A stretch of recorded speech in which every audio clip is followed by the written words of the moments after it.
आजचा दिवस माझा मस्त गेला कारण आज दिवसभर मी मैत्रिणींसोबत होते.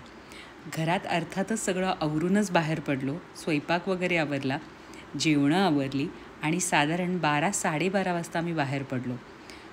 आज आम्ही औदुंबरला दर्शनासाठी गेलो होतो. जाताना वाटेत थालीपीठ खाल्लं. खूप भारी होतं हे थालीपीठ. त्यानंतर औदुंबरमध्ये दत्तदर्शन घेतलं.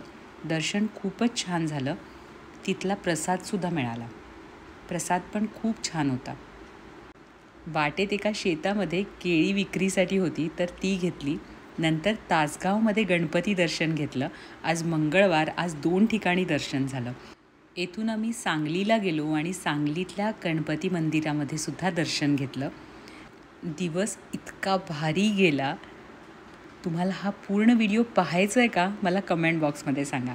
खूप मजा आली.